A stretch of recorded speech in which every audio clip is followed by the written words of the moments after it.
Before I begin with our scripture reading, I'm going to tell a story. One day when I was in elementary school, we sat down for a lesson. My teacher wheeled in a television and popped a VCR tape into the machine. I didn't know what to expect. Would it be Bill Nye the Science Guy, a nature recording of birds, a cartoon history lesson complete with song and dance? What followed was one of the most important yet secretive lessons I've ever had. Over the years, I think back to this day and I wonder, could it have been taught differently? Could I have ever imagined the scope of this lesson? Let me give you some background. Even before the era of anthropologists and historians who traveled far and wide, documenting the stories of tribes and exotic peoples, ancient historians recorded the lives of the Nemau. The Nemau were around in antiquity, often forgotten throughout history, dismissed within larger, more important groups, and underrepresented in social and economic classes. The Nemau were expected to support one another and their fellow tribes, but not receive any aid or appreciation in return. Throughout history, those same anthropologists, historians, and even medical doctors have examined and dissected the bodies of the Nemau, stating such claims that they are smaller in stature, weaker, and more susceptible to bodily disorders and disease.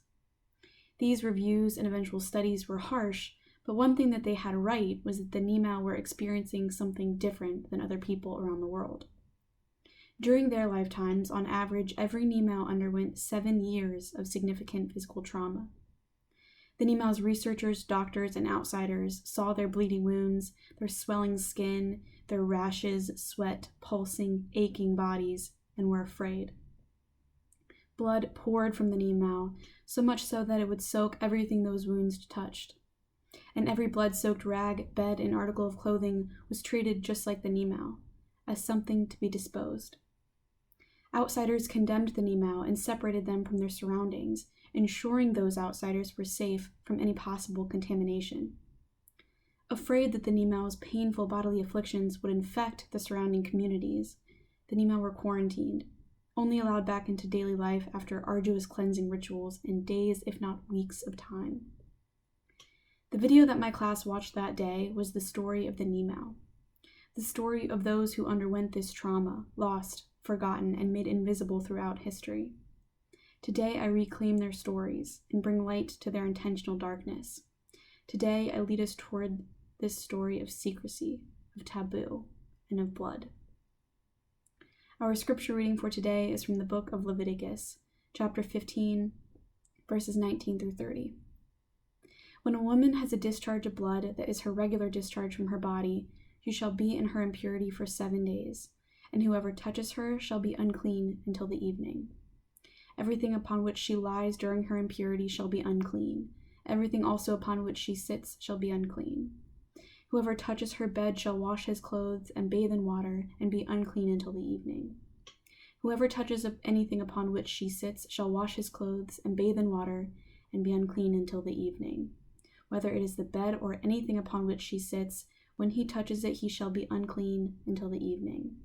If any man lies with her and her impurity falls on him, he shall be unclean 7 days, and every bed on which he lies shall be unclean. If a woman has a discharge of blood for many days, not at the time of her impurity, or if she has a discharge beyond the time of her impurity, all the days of the discharge she shall continue in uncleanness, as in the days of her impurity she shall be unclean. Every bed on which she lies during all the days of her discharge shall be treated as the bed of her impurity, and everything on which she sits shall be unclean, as in the uncleanliness of her impurity. Whoever touches these things shall be unclean, and shall wash his clothes, and bathe in water, and be unclean until the evening. If she is cleansed of her discharge, she shall count 7 days, and after that she shall be clean. On the 8th day she shall take 2 turtle doves or 2 pigeons, and bring them to the priest at the entrance of the tent of meeting. The priest shall offer one for a sin offering, and the other for a burnt offering, and the priest shall make atonement on her behalf before the Lord for her unclean discharge. This is the word of the Lord. Now, by this point you may have figured out that Nemau is women spelled backwards. For most marginalized, erased people, their invisibility is that which hides in plain sight. Women are no exception. At any one time, 24% of the global population is ovulating and having periods. But when was the last time you talked to someone about menstruation? Even those bodies who ovulate and bleed oftentimes find talking about this monthly affliction too taboo. In fact, there are over 500 euphemisms for a period. That's 500 new creative ways to not talk about it. I mean, that's kind of impressive. If only we could harness this imaginative linguistic power and apply it to addressing the real topic. And that is that bodies are constantly leaking. Call it discharge, call it whatever you want, but making up new vernacular in order to avoid talking about something literally universal is how we find ourselves here today. Despite both waves of feminism, postmodernism, various campaigns, protests, and movements designed to empower and lift up the oppression of women, periods remain vastly untouched. For many affluent white women, the ability to purchase feminine care products has enabled the silence of period talk for other women around the world. If it's easier to cover it up, it's easier to stay silent. For many women globally, those 7 years of bleeding are experienced in isolation. Women are confined to their homes, shunned to dark, covered areas of the house, and left to fend for themselves dirty rags to stem their flow. Young girls are unable to attend school during this time, stunting, if not altogether halting, their education. With periods comes the ability to bear children. Young girls, often not much older than 13 or 14, find the advent of their flow to mean the beginning of motherhood. Young girls are not only saddled with the care of children, their status as child bride further separates them from the classroom. Poor, uneducated adolescent mothers who never had someone speak to them about menstruation, never had someone talk to them about birth control, let alone sex, find themselves with little options. Sanitary napkins, a small absorbent pad, no bigger than a sunglasses case, offers them something they have never experienced: freedom. Third world countries aren't the only places where menstruation becomes not only a painful monthly inconvenience, but a decades-long burden. For many women, especially women experiencing homelessness or anyone struggling financially, the purchasing of feminine care products becomes economically impossible. As if the debilitating cramps, brain fog, mood swings, weight gain, and fatigue were not enough, these women and girls are virtually guaranteed to ruin their clothing and avoid participating in public life, all because these products are so expensive. Now, is this about participating in public life, avoiding worship spaces, avoiding other people? That sounds a lot like our scripture today. A law created over 2,000 years ago in order to establish ritual purity finds itself still painfully relevant. The purity laws and holiness codes were put in place so that people's uncleanness would not taint the altar during worship. Some people attend worship in the tabernacle in an unclean manner. Those risked the possibility of essentially infecting the tabernacle itself. It was the head of the household's duty to ensure their family was ritually clean and therefore fit for approaching the altar. According to these purity regulations, observance of ritual purity promotes a life blessed by God, while impurity points to death. Cultic legislation deems that what is holy is always clean. Uncleanliness, while not objectively deemed threatening, was in the normal course of life used metaphorically for sin.